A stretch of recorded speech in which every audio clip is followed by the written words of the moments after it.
Namaku Caca.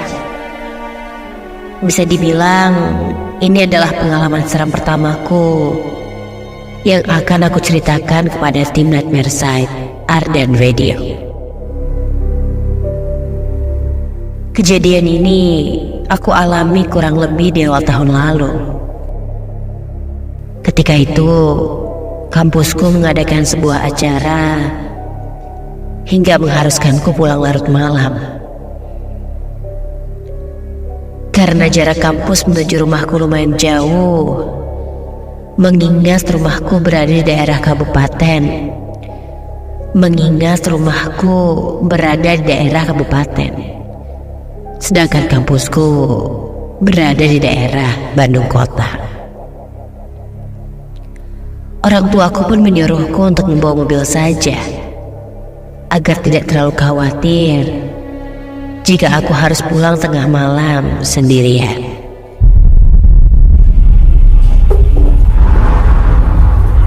Hari itu acara kampus pun berjalan dengan lancar. Sekitar jam 10 malam acara pun baru selesai. Setelah semuanya selesai, aku langsung melakukan perjalanan pulang ke rumahku malam itu juga.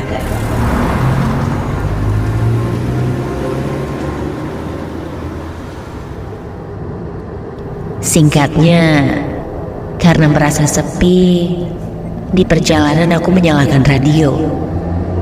Karena ini malam Jumat, aku pun mendengarkan Ardan Nightmare.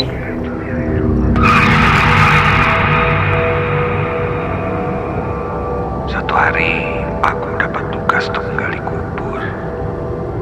Dan yang meninggal Sampai ketika adalah aku sedang fokus mendengarkan cerita, menutup usia karena sakit. Wanita tersebut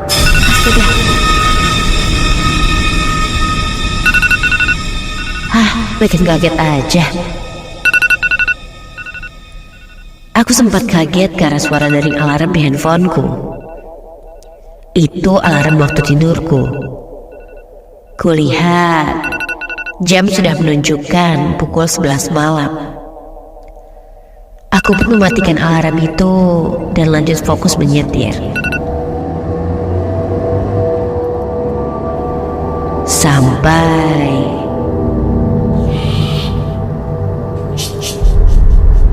aku mendengar suara dari arah jok belakang. Seperti ada yang memanggilku. Aku langsung menengok ke belakang, tapi tidak ada siapa-siapa. Namun tiba-tiba saja bulu kuduku berdiri. Suara siapa itu? Mencoba berpikir positif. Mungkin itu suara dari cerita Nightmare Site yang kudengar. Aku pun langsung mempercepat laju mobilku agar cepat sampai rumah.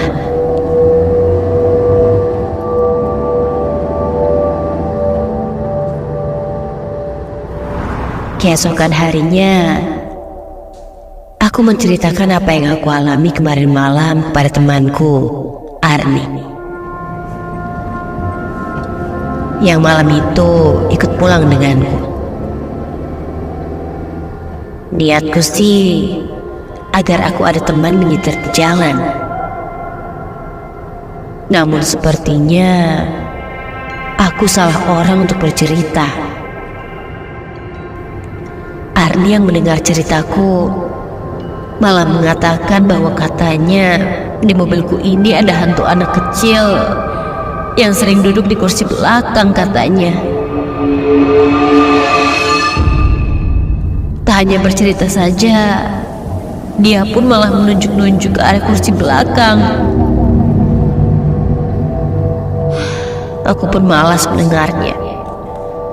Namun Arni terus saja berkata seperti itu. Sepanjang perjalanan, aku mencoba menghiraukan omongannya. Sampai kami pun sampai di rumah Arni. Dan setelah Arni turun, aku pun lanjut pulang ke rumah.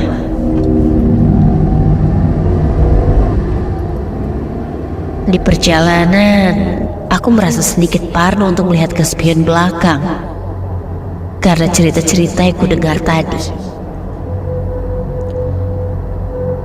Sampai akhirnya, entah kenapa, aku seperti ingin melihat terus ke arah spion belakang mobilku itu.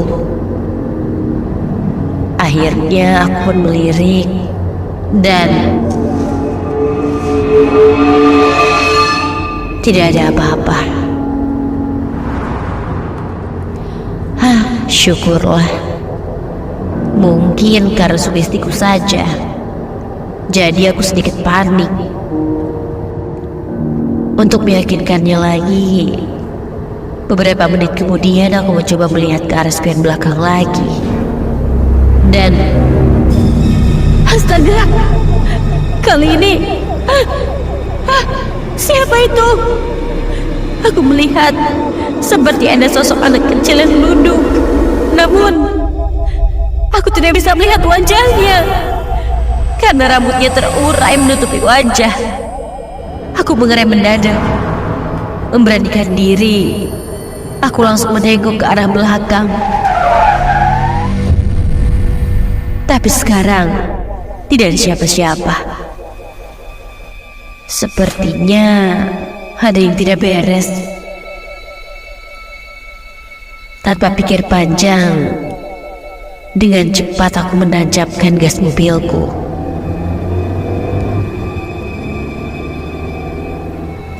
Sampai akhirnya aku sampai juga di depan rumah.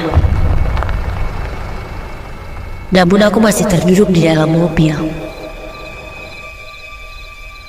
Aku coba meyakinkan bahwa ini cuma sugestiku saja.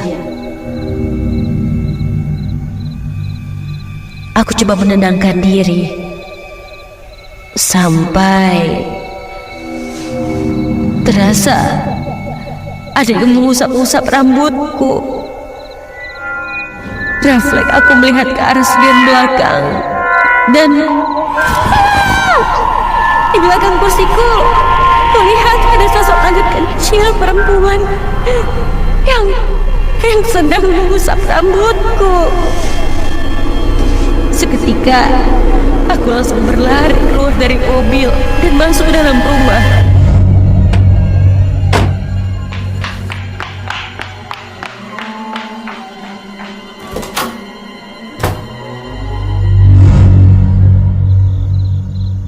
Kepalaku mulai pusing. Aku segera berbaring di tempat tidur dan terpencang.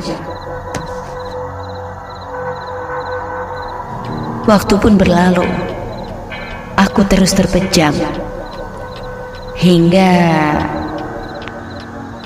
aku terbangun karena suara gaduh dari dalam kamarku ini. Dan ketika aku membuka mata,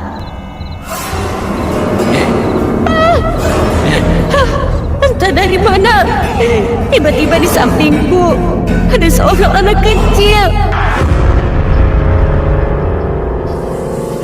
dengan pakaian putih kotor lusuh ditambah bercak darah.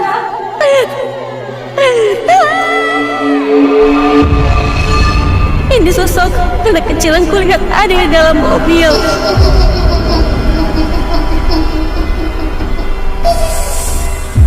Dan setelah itu, aku pun tak ingat apa-apa lagi.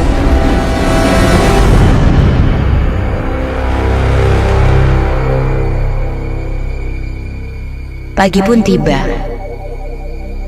Aku terbangun dengan kepala yang sangat pusing dan badanku yang masih lemas. Aku melamun karena masih tidak percaya dengan apa yang aku alami semalam. Kulihat jam menunjukkan pukul 8 pagi. Aku pun menelpon temanku untuk minta izin tidak masuk kampus hari itu dengan alasan tidak enak badan.